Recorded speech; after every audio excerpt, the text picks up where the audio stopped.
Breaking tonight, a deep-pocketed conservative group with a long list of Republican donors unleashing a $1 million ad campaign attacking Donald Trump.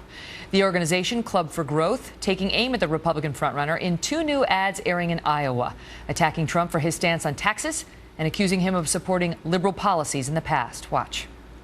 In many cases, I probably identify more as a Democrat. Trump wants us to think he's Mr. Tell It Like It Is, but he has a record, and it's very liberal. He's really just playing us for chumps.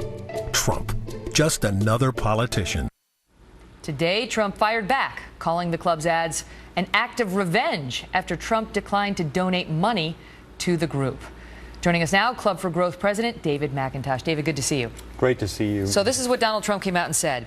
Little respected Club for Growth asked me for $1 million. I said no. Now they're spending lobbyists and special interest money on ads. He's saying this is sour grapes on your part because he wouldn't give you $1 million. That's classic Donald Trump. He's the worst kind of politician who won't address the issues. He won't own up to the fact that he's the most liberal guy running, but says he's a conservative.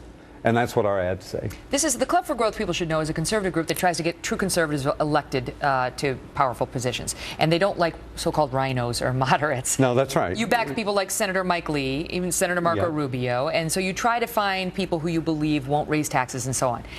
In your ads, you charge that Trump will raise taxes, that he's for single payer, that he was for government-run health care. Those are old positions, he says. And right now, he says the only people he wants to tax are hedge fund guys, like seriously rich dudes. This is what he said on O'Reilly earlier tonight. I'm actually lowering taxes, and especially for the middle class. The hedge fund guys are going to have to pay because they pay practically nothing, peanuts. But I am lowering taxes overall, lowering for corporations. And by the way, Club for Growth is a phony outfit.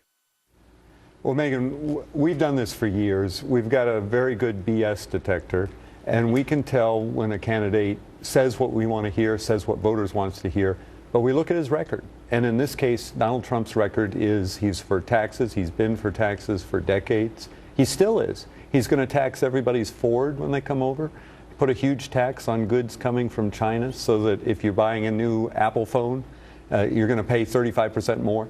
Those are tax increases that hit the middle class. And recently, just in the last months, he's been for raising taxes. We're going to tell the truth.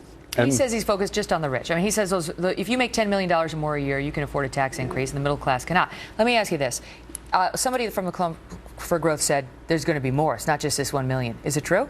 We will continue to pursue this and so that we can tell the voters the truth about Donald Trump. It will take it all the way through to the primaries. It'll come in different places and at different times, but the club's committed to getting the word out about Donald. The worst part is that he's just a politician. He's portraying himself as an outsider, a crusader who will represent middle America, but he's playing people for chumps. How is he a politician?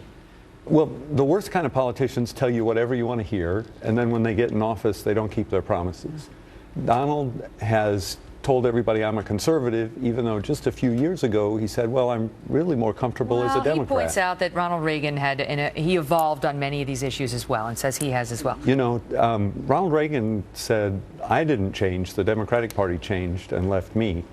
Trump changed because he saw an opportunity. Well, some people get older and they get more conservative. It's not out of the realm of possibility. Yeah, I got to go. To me. David, great to see you. Great to see you. All the best. Coming up, the incredible story of how one woman's faith literally saved her life after the quadruple murderer at the center of a massive manhunt back in 2005 turned up on her doorstep. She explains why she is certain a higher power was in control that day and how she managed to use her faith to escape after being held hostage in her own home for some 7 hours. So many people think that the story is about the book. It's that this story is about the book. What do you think this story is about?